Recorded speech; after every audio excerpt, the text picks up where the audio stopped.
AMGN Stock, ticker symbol AMGN. This stock is nearly flat year to date, underperforming the overall market big time. On the 3rd of August, Amgen presented quarter results where they beat on EPS and revenue. For the upcoming earnings, analysts think they will miss the estimates.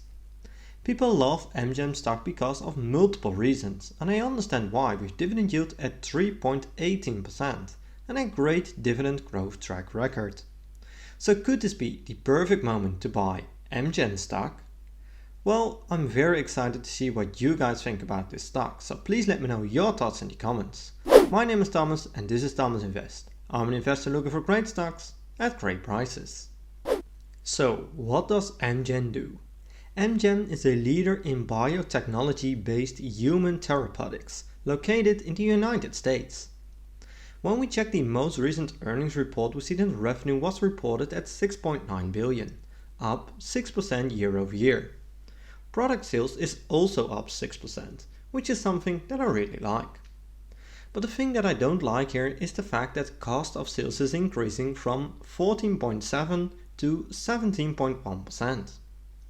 For the full year of 2023, things have changed a little bit. Revenue is expected to be in a range of 26.6 to 27.4 billion, up the slightest bit versus the previous guidance levels. And it is the same with the EPS numbers. In here we see some highlights, including record quarterly revenue sales of 9 products and double-digit growth volume for a number of products. The 11% year-over-year volume growth was partially offset by 2% lower net selling price, 1% lower inventory levels and 1% negative impact from foreign exchange. In here we see the individual products. I'm not going to discuss all of them, so if you want to take a closer look, just pause the video right now. But we do see some products increasing quite heavily.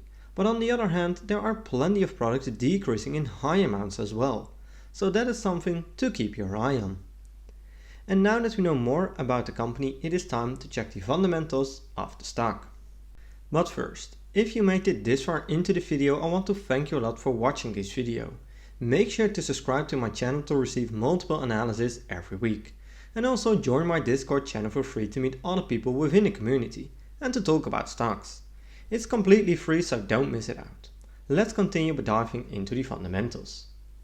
Amgen is a 143 billion market cap company. PE ratio is at almost 18, which could indicate that they are undervalued right now. Later in this video I will show you my 3 price targets for Amgen stock, so make sure to watch until the end, because PE ratio is only telling a small part of the full story here. Revenue is at 26 billion and in this graph we see that revenue went up in the long run, but it is slowing down a little bit most recently.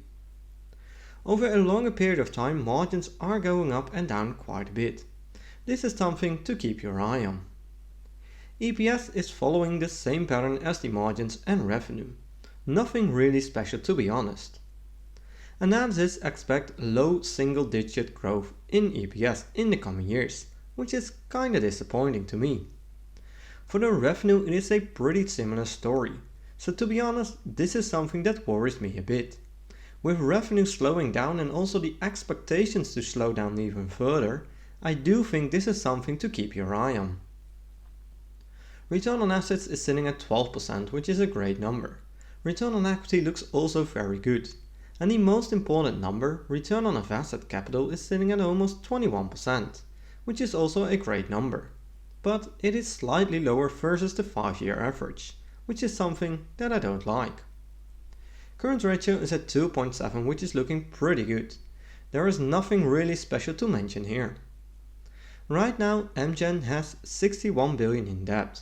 I prefer companies that can pay down at least a big chunk of the total debt with the total cash. Amgen has 34 billion in total cash, so they can pay down a big chunk of their total debt. This is something that I really like.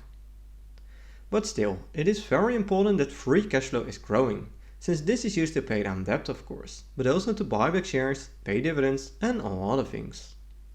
And here we see that free cash flow is going up and down in the long run, but in general I would say it's going up. Shares outstanding are decreasing, which is a good thing.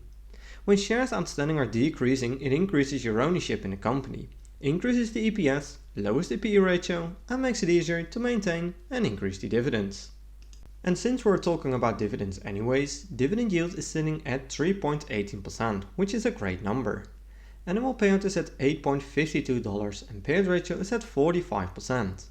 I prefer 50% or lower, so right now they have 55% left in cash to buy back shares, pay down debt, do acquisitions, and all other things.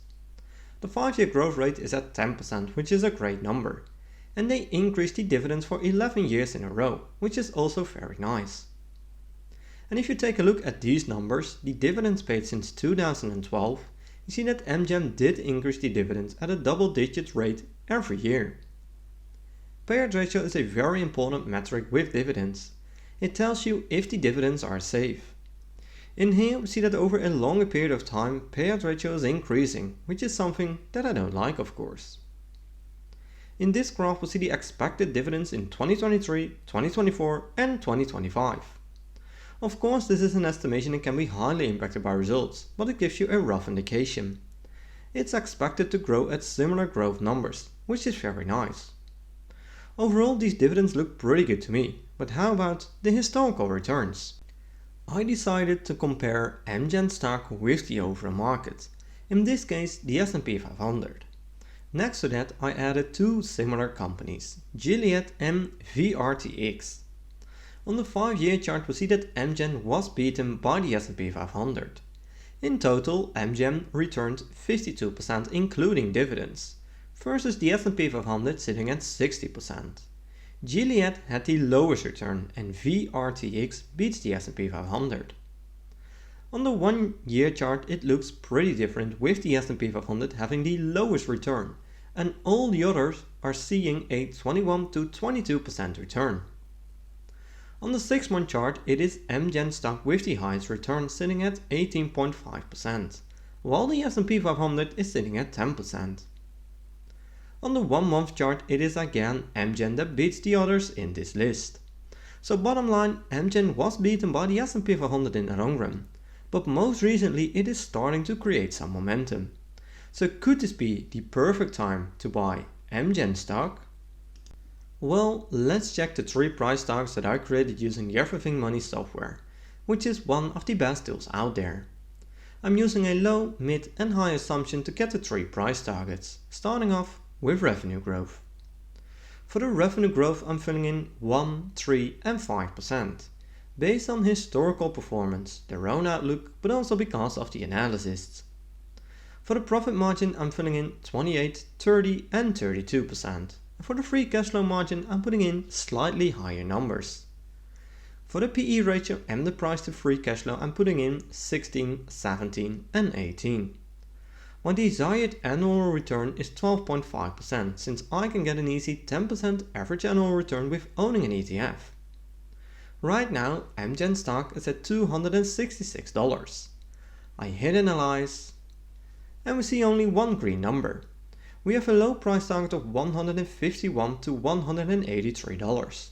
We have a mid price target of $192 to $231. And we have a high price target of $245 to $291.